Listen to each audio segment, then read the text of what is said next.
le tamae ua o mauai. O le aso fou le nei. O lau mea alofa lea. Ia o tau si ia le lei. Na o oe e le iai.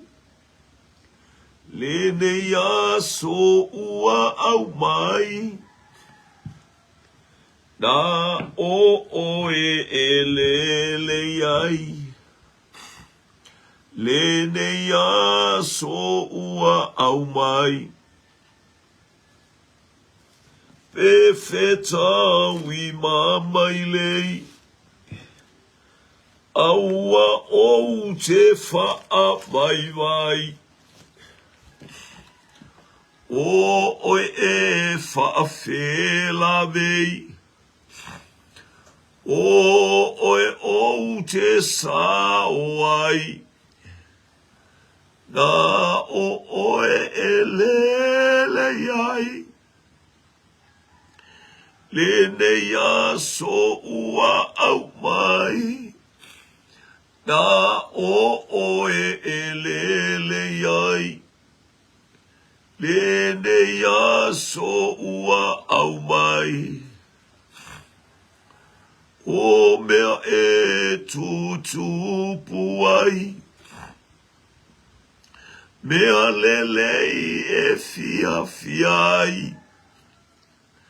Atua fo'i ma mea tinga. E fatau ngā lue ai. Pule oe e le ai. Le nei aso ua au mai. Pule oe e le ai. Le nei aso ua au mai.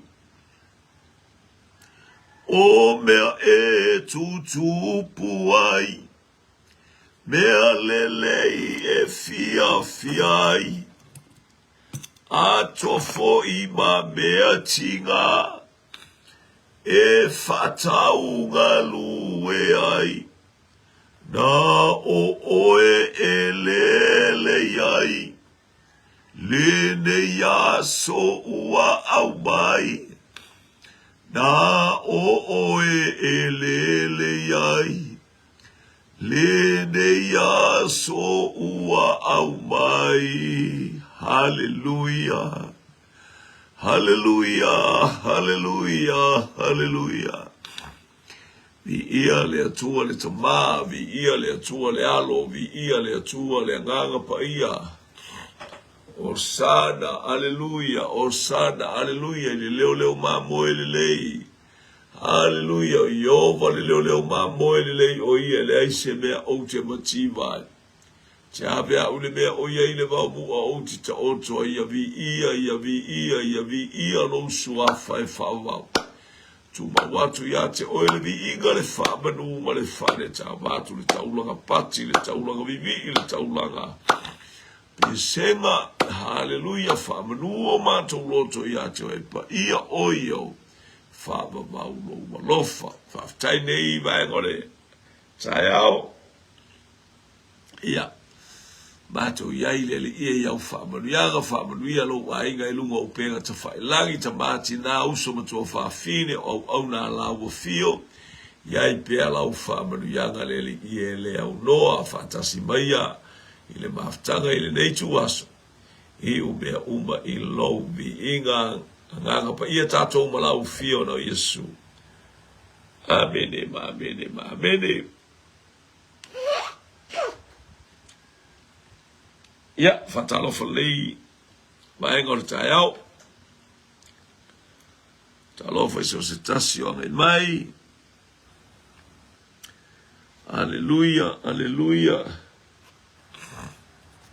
Praise God. Yeah. Fatalofa sheli leben, talofa lava malole. Mana ia utama I asolo mana o ia upai ia tele sauma mista ia petro sau samo.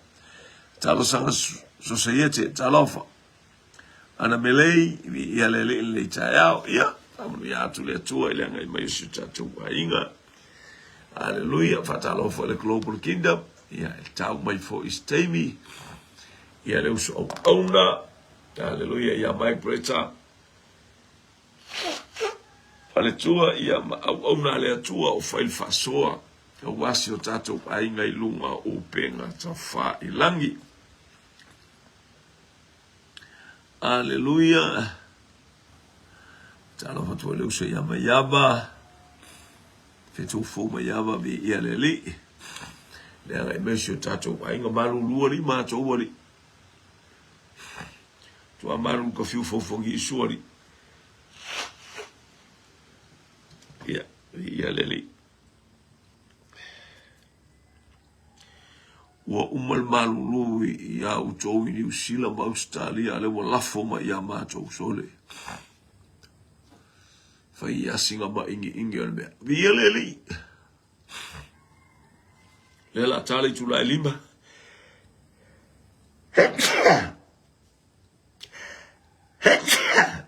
Ya tana al fai ni usila ma. Taule.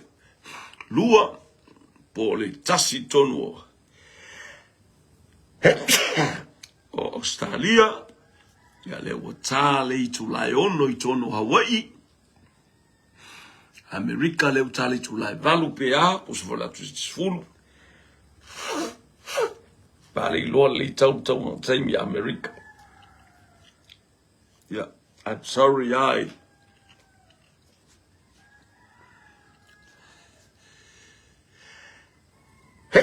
va sai peli talofa ya tu le tua le ainga fa tua ya bieleli ang mai vai foi puler le salam mo te la suiva excuse me hello praise God não vai puler salam suiva não vai puler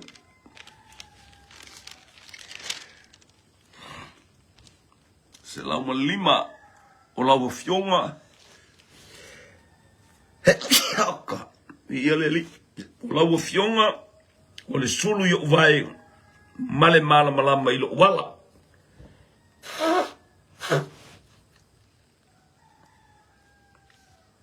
ya ana ifo ilo toi fa fo mai o temia o tai au fa pe nei o tiala mai ai fa mele nga pa ia tutule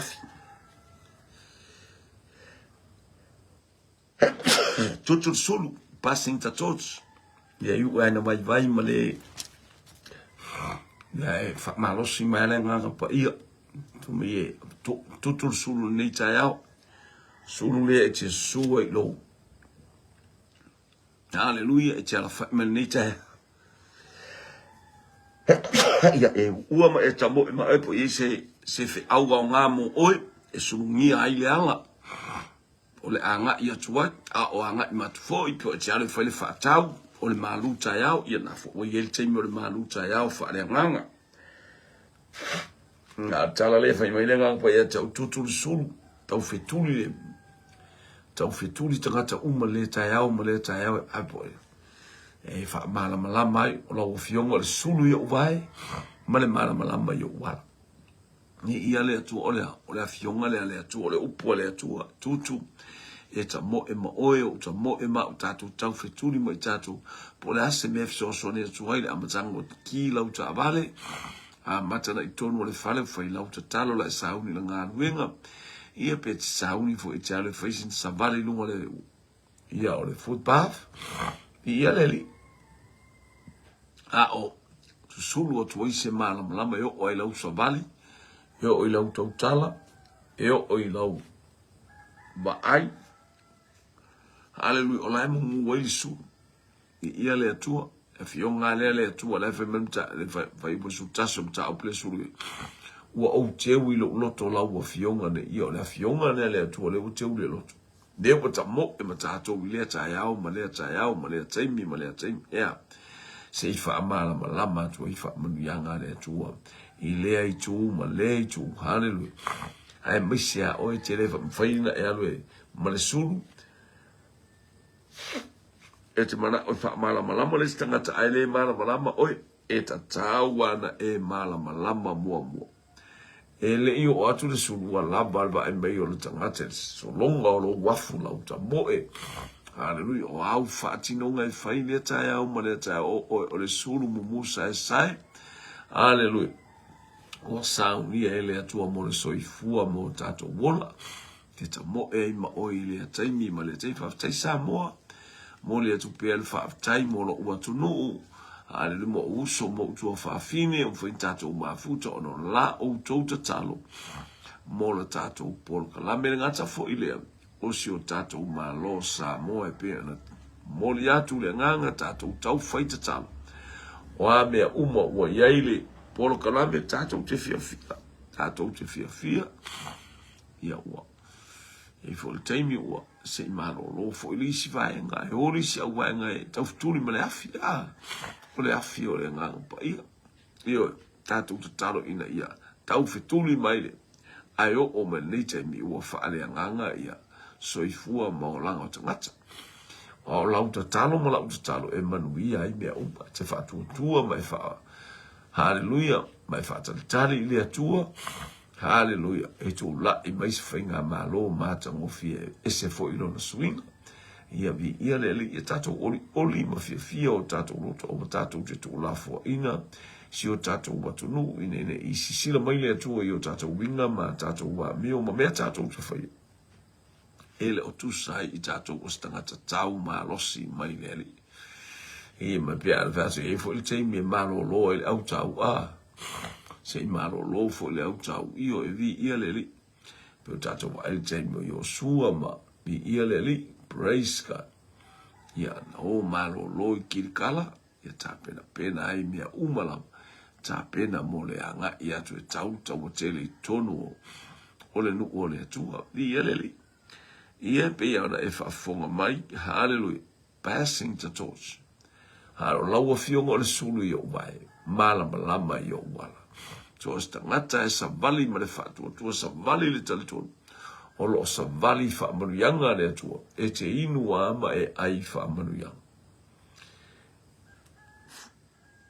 e te laulau mai mea o le lau ai maa uilu mo e ita mai o lau sa vali e ita mai tangata i a te oi po ai lava ai fa mai pe teru lava ia fai la tau te ita mai o le aso o mai asi mai a te oi pe to e va ai a te oi staimi la tau te vivi ia i le atu ma na iu tal noa pe teru ma noa fai mai o pe teru i tato o le tupulanga ua filifilia i tato we are chosen nation of God tato o le tupulanga ua filifilia i tato o tupu ma osi taula ia va aina le ma na ia te ai mai o Peteru i mea uma tātou te whātino ina fa mai Peteru i lana mama ai atu le hallelujah au tusi lan tusi fa mai o mea i e fia mata i ele au angelu i le langi oka o lea ma ai mai le whanau o le atua talo ana pongi fa i taunu tusi pa ia sabale atu e tala i sabale atu e fa amalosi sabale atu fea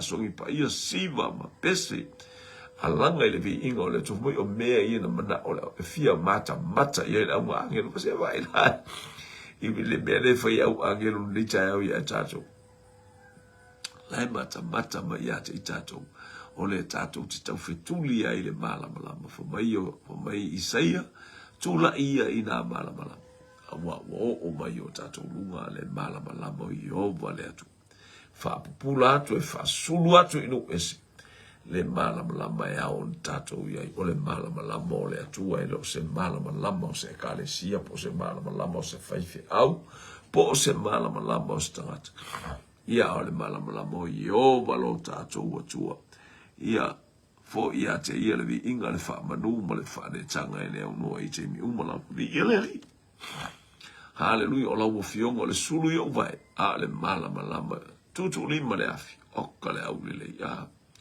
tātou ai, ia tātou te latu atu i lea tangata ia. Ma losi ai ta mo e fo ia ma se whaamanuianga, te se atu i ai, pia fo ilo wili tai au nei.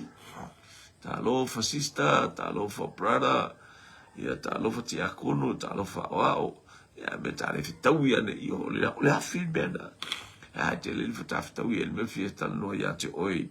I oile I senta o manukau pe oi mangele ia po fea o tahuhu fea lava o tara fea lava se mea ia po fea fo le mea o Australia fea le mea o New Zealand fea le vaenga o Amerika Hawaii tutuila o lo e mala awe lo aere lo o le te lua tu o le suru le tala tu boy i o le awhai lua ti tai au oka i ia le li e tu e lua tu la le ma naifa le ngang ae so le wasuru ngia ulu e le manuia o le atua ulu tali e o i teine fo i le usu wa ia le ne ana e whai mai a te o le tia o te le sa i ia le atua aia sulu atu le manu na mo wala awa tu atu e sau ta sta tala tata nie fa malosi haleluya vi ia le li ona o me na o fa longo ia i le sia ino le upo le atu vi ia le li praise God le ia le fi au e taimi ma le taimi o le au uli ia na nga e fo lo tata upo kala wa le wo uma le ma na yo le le maluta e au fa le nganga pe umatu le io no so atu fo le martato un po kala e ia ona winga le wa almo fia ai wale la ba ma te mile ole la ba sto ina o elia a ele ka oko vale ka oko so le ave cafe lo fa ua alleluia e la tu le angelu tu ita fal poto ia reto ia male waina a male pti la ai fo la tu ilunga le areto ilunga ole ma vela a oka o le taimi ole ai mai nu e mama ole e fa wa tu vai le ala ya ga i bele mana yo le mana bo le bisi le aso ma me umo fa pena e tato te fa lo le winga na tato por kalabe ai mai nu e mama ole ala le wa ai mai nu asia sa ai tai au de sa fa ia por kalabe sa tabo e ma avele afi ia o fai foi la uma luta ia o fa le nga ia le fo e ta plena atu mo le wang tong so a supo fa le nga e sel mana yo nai supo ia ai e mo ai le malos tele foi ai me lolo o to el vai mo ia o to e vai me lolo a wa a me fa pena fa spovi ia o tele le fa pe o to ai ai tele ma si na supo fo ia le e pio l'importato pese ai mai nu so vai e te mano si ai ia vi ia le praise God ia fia ena ina o matu nisio tato polo kalame mana yo le mana bonga wenga so tu mal tato polo kalame mai ia le nganga pa ia me uma tato te fai a ole taulanga fia ia fai tato taulanga tato fa malo sia ele wingo tu pupel fa ingata ulanga al fa da wole tu vivi ile li lo malo si le te malo sia oli le le te mi awale au no ia le tu ile anga le ole tu ile pa ile tu te mi umo tato por kala be winga o tato por kala ina ia e mo mai ia ile anga le ole tu ia fo ile pa ile tu ile te mi malea taimi ia le ia praise God le tano ia te oile upu le atua e ti tauna e tatu ia ile marosi anga ole upu le atua pia le pe o nafi po lasta mino tala no atua i tala Yesu po mai ua tu sia a i tatu ilo o mea ma tatu te tau i tatu te tau i lungo le upu le atua Folo tato fa malosi tato fa ia se me fo se tangata e tato fa ia me ia manuia ai uma le fana wale atua a ia praise God ia tato fia me tato oli le upo le atua ua tu sia a to ia te le taimi e sawel ti apolo sawa ti apolo la le upo le atua la le vision le atua whatever ia e whanau le tama e tuki momo uma na whanau Yesu po tuki momo leu a leu a mai lana whanau o i tātou wa Mea lana e ita i satani a tātou. Whai mea o tātou o tamawhai. Te wai mea o tātou o tamawhai. Ai, ua tama ua lofangia aisia. Tama o lo moli le fe aua le atua. Ia le li. O lo moli le fina ngalo le atua. Ile whaatua tua. E uina le o tātou o ni suli le malo le atua. Ale lo au tau suli tātou. Ono ke riso Yesu lo tātou wa lei. Malo tātou whaola ilo nanga lei malo nanga alofa. O wa whapea lavo na alofa mai o le atua ila lalolangi. O ia au mai ailo na alo pele tote. Ina ia le whano se tasi whato tua ia tio. Ai maua ia le o lai whamau. Ia le li. E sele. Mata ngō fi. E sele mata ngō fi o a fionga le atu. E sele la le lei o a fionga le atu. Mi ia le li. Praise God. Pion tato i le upua le atu.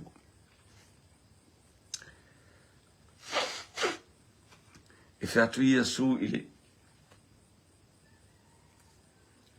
ile au so o ma matangata lau farsai o mre motu o tangata. Tala noa ti a aperamu, ese le tofu, whai mea le touta maa aperamu. Ai ese le tofu ia fasio tia fua, tai mea tofu ia i whapele mea. Moti le fasio tia oi. Neo tofu i leta o atu la lau tofu ia lama i fasio. Hale tiche, mai aperamu na fia ia te una ma ai ilo waso. Io mai fa mai ba ia apro mai ele ya ko soli masula soli fa we fa lo mai me fio mai le fio pa ia le tu le mana bla marta mai le ko fa mai ia apro amof sa o ia sa ba ai apro amna fia wa fo ile na ba ia apro amo ya isa ko le atan na Yesu Kristo. La e tu sia, ke nese no mtau polo sulu. Amen. Ke nese pena. Fa amanu yanga le atu. Mia umana. Eo ole nuu. Eo ole nuu le. Ina ina e tere fa moi o Israel le se la to nuu e linka ngaka kaka. Maua lunga upu. Fa pena fo itala fa ia tatu. Moi o Israel le se. Ngu elo se kaka fao mea maka iwe. Ia na fo mai le tua ia apera amam ta upasuma lima tusia kenese. Fai upasuma le vana. E a mata mai vai tafe o ole naila. Vai tafe o ai kupito. Ole naila. E o ole vai tafe tele o eu firache. Ole tua oina o lo fanua. Le aluanga sifu. O le samitele. O le aluanga i sifo o le samitele lo le samifameti tirare. Oh God. Ai a matatu la lo nei e taui. Praise God. Fama honi a le atu. Le tau ma fai mai a tangata. Fai tau tu spai. Fai mai a ia. Ia whale anga mai a ia. O lau whanau e manu ia ai atu no umma o le laula. O so lau whanau e lau whanau o lau whanau. O so lau whanau tasin tangata. E manu ia ai le laulangi umma. Vi ia le le. O lo tautala ia Yesu Keriso. O lo tautala le ola tanga ufo ina mai. Vi ia le li. Ia le li. E ma manu le atua. Ia i le atua le vi inga ia i le atua le wha manu ma le wha ne tanga. O tato loto ile nei tai au. Ia le li. Praise God. Ma Yesu ilo na uso tile i o meo ia te au fia abatu ia te uto. Aile mawhai uto nei tai. Hallelujah. Kele i o mea mana ole li ia mai ia. Ina i o tato tu tupu whaatasi. Ina i o tato ngā lue whaatasi. Ina i o tato au ona whaatasi. E ala i le taita inga ma le wha ma natu mai ma le wha ma ite mai. o le anga po tele me fia ta uia te utu ai le mafa ai a fio mai le anga po o le mana onga ia fa a fio le anga pa ia i o tatou loto ona popula le o tatou mata mo tatou loto mea lava le vai le malama le auso Yesu fia vatu me ia te utu ai le mawhawhai utu pe ia tatou tangata ko ele mwhai atu whatasi pe are i loa ia mea wa whai au wha manu yang whai au wha manu yang whai so se tasi e wha manu ele upo le atu ai pe no whatu ele ang to tasi le upo le atu lango Yesu le mai hallelujah a fio mai le nganga pa ia wha matala ia te utu le upo moni o ele upo moni o Yesu ele foi lá tato malama ele foi tato do tupu fatasi hallelujah praise God tau te faletino ai le foi tato tala noa mai o tato wanganga ile loto na ile loto le tasi ele foi tato tala noa fale tutu le mare afi le taya foi fa marianga yacho ave fa pe ane primary fa pe e malosia si la tangata malosia ia ia ilo tatou te malolosi ona o le whaongaina o tatou o le awhionga le atua ma le tala mai e le anganga pa ia lele halleluja e le ngata le malosi o le popo le menena la tua asali ma le popo o le popo e ave whaala pe ave foi tau le tulou ave tau le ngau a umana na ave le ie le mele to tono le popo e siri atu o le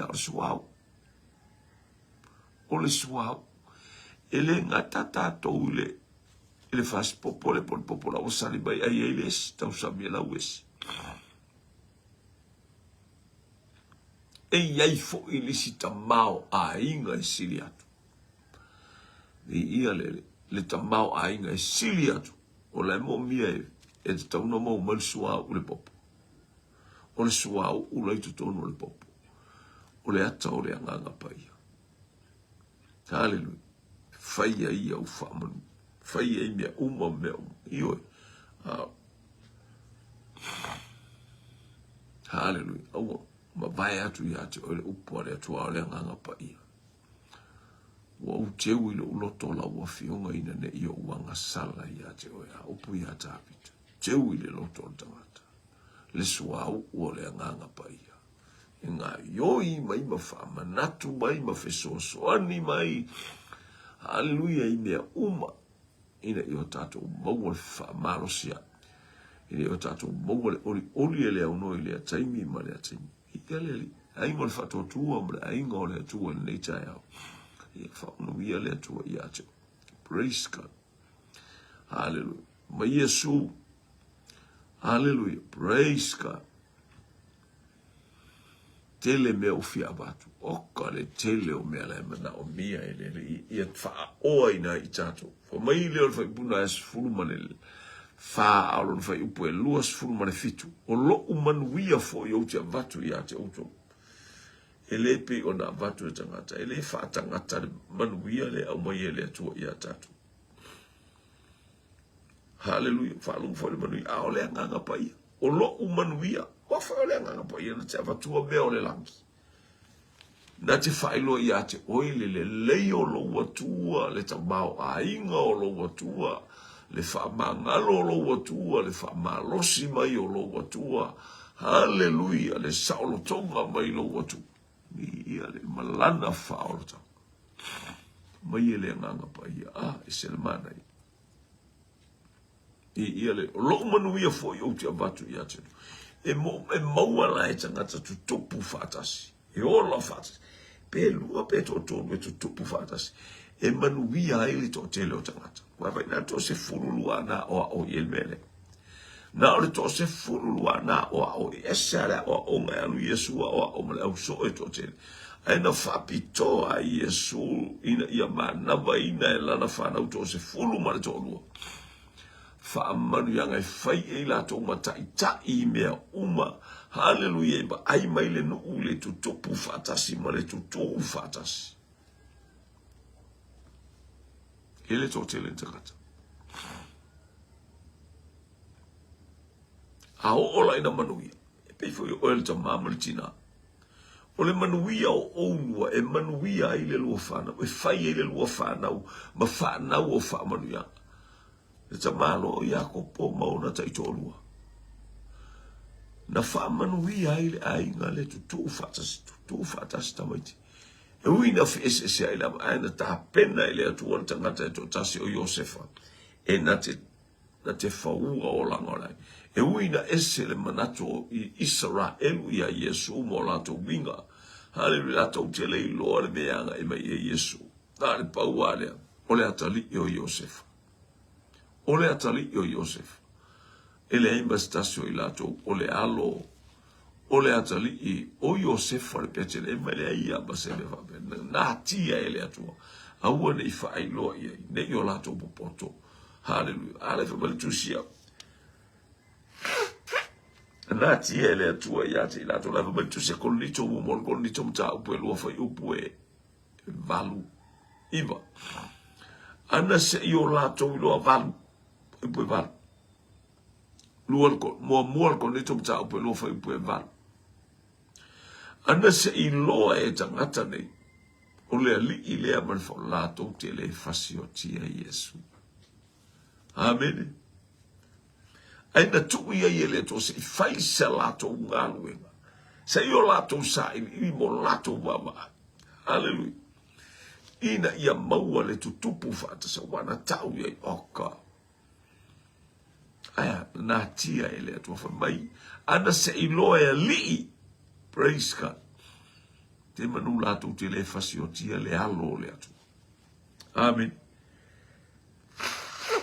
amen na tia ele atua lauti ilo ia lato ilo Iosefa le Betlem wana lato ilo Iosefa le Betlem na tia ele atua io lato mafofo aya na o ila atua wafa a upenga ina ele atua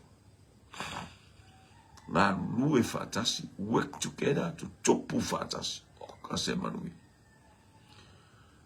o le aso nei wafana waile a aia tavitawa leo mamo they work together in their on their flocks.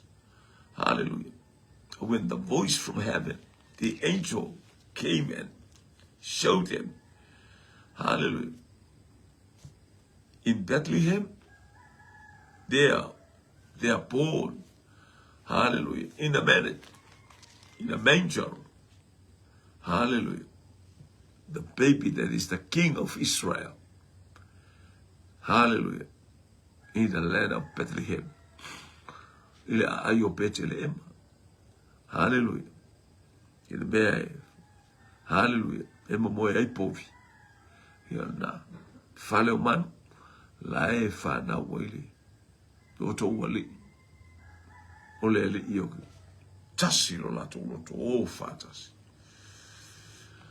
Hallelujah. Praise God. Ia leli. Na ingo le tuo. Na ingo le fato tuo. Praise God. Ale ai le nganga pa yo mana unga le tato fao la tato sa ilinga ma le tato susinga haleluya ile nganga pa yo fa Yesu a fio ifo le nganga pa yo fa ilo ale ya te uto me ale le ma be sisi ele ma fa yo na tauta la fu ale nganga pa yo le ngana o me mama me sa o me sili haleluya o me na sila ya ile nganga pa yo a ma futa ma Yesu na ia baba le o sawe fa tontonu fo lawi lo tato sa ina ia fai oe matangata e tu topu fatas fai oe mataita inga oe tu topu fatas fai oe base taita i ola fia ola a o peno fa to le bari luto si au fa na uma tato fa na a fai o ela i tato lo no le ela o le o ele o maua o el tu langa le o oe a matatua a fai e tautala fa maulunga fa maulunga fo leo lau whanau a fai e tautala fa maulunga iupo le ainga o kai o maila lau whanau peyanga o kore ainga ele o iskaka ele ai e te whaale a ngā mai ale ainga i New Zealand Australia o whelmela ke wala au mai ai fai whaale ko ngā whawhau e whaale ele ngā au kore ainga i o hallelujah. Aolai tinga ina ie. tau si lei masasa le bao tō whanua mea umar tō ainga. Ale wa mana o ia pule mai ame lo tali tonunga mana o whātua tua ile atua. O oi o le tangata o le malama oi o le tangata e ta inga ele nganga pai. Pete nofo mai New Zealand. O oi so whātasi ai matutupu whātasi ai lo ai. I lo leo. E o fo ina vai atu lo ainga o e sa wali mai. Pe wai malanga mai oka. E whaatali fia o e lo ainga. Hallelujah.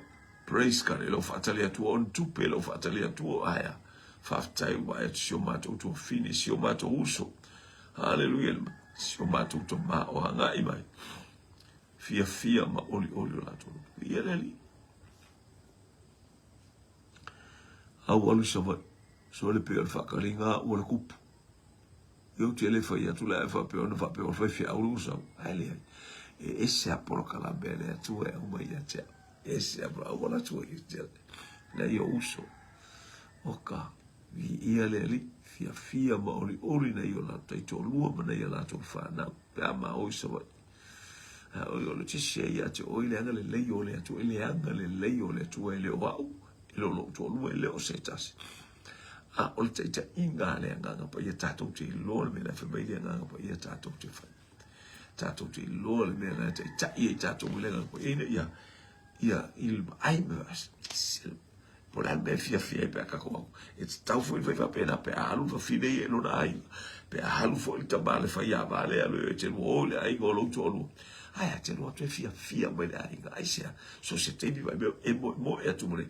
Wa tangata sa le tangata sa le fai se me ai ave ave e fai a lo fai a ma e tamo e fai mai mo oka ia lele aleluia e fai o ma fata ita inga se la go winga le ia tupu fatas ia maua le nganga e uina lo ia ile nganga pa ia ai la ngona so ka fia pe asa ia la bete fia pe asa ia la bete fia i pe asa ia la bete fia pe asa foi fia la sia la ia ile anga le lei o le tu tango e fata itai ia fai o ma family anga ile si generation make yourself as a blessing for another generation ia le ia ile fa manu ia ile pa ia le tu tai bole au apostolo watu le au apostolo aka vai ai u te ika fei kai a Yesu fei te e fala i me o fai e lima le au apostolo tolu afe tangata maua ile la unga mua peche tolu afe ua tutupu fatasi mata lia le ali o ke riso e fai mali i mwhamela la tōtala se asa mato me a faina i o mato mai salamo ma nei ale salamo no tangata ina i fu tatu tupu salamo i taita inga le ale nganga po ia vai me taita i le nganga po ia saba ai lo foi vafi saba ai le me da tupu le afia o pitolo a ola uma pe telu i le lale le yo le tu le u fa wa le la uma pe telu o tilo i le apostolo solo wow wa va ai i le la lo lagi a tolu afeta mata la le usava le mai pete la le usava so la va i batu o pipi le pipi li a oile le tangata le ile awala ile lan sama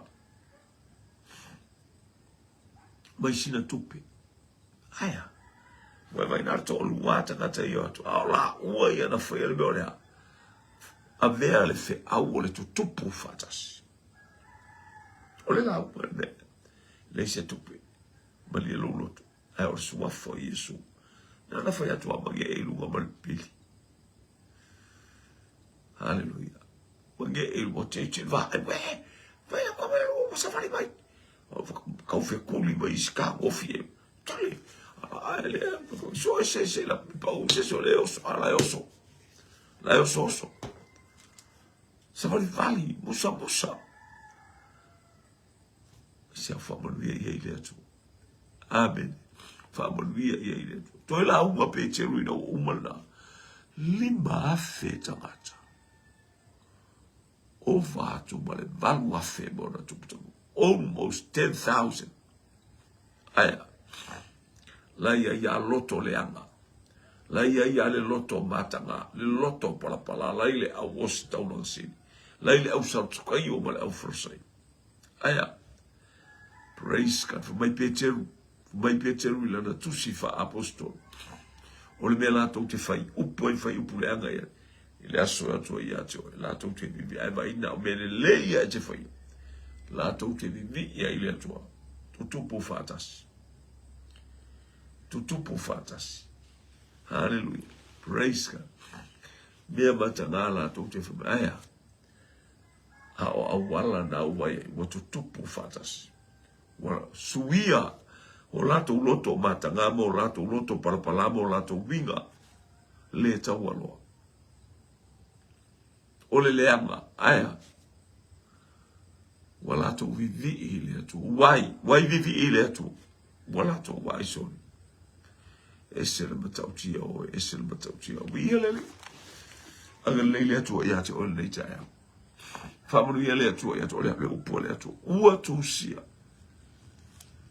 tusia pau me lo wa ai ile vai no le vai no la fio pa ia le tu fa ma ia ile tu ia te o ile te mi ma le te fai o go fa ma ia make yourself as a blessing to your neighbor, to your family, to your work, to the church.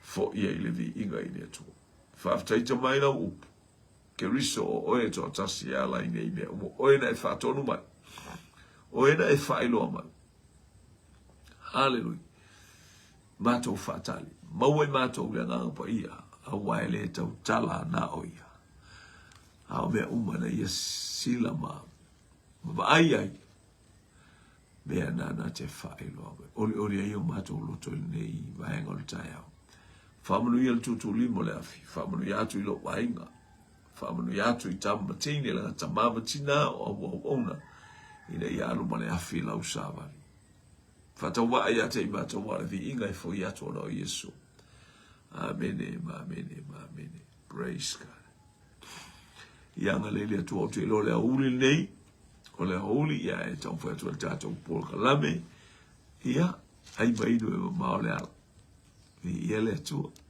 o le afiafi o te lo le afiafi la le foi tato ma futa preta pa un mole praise God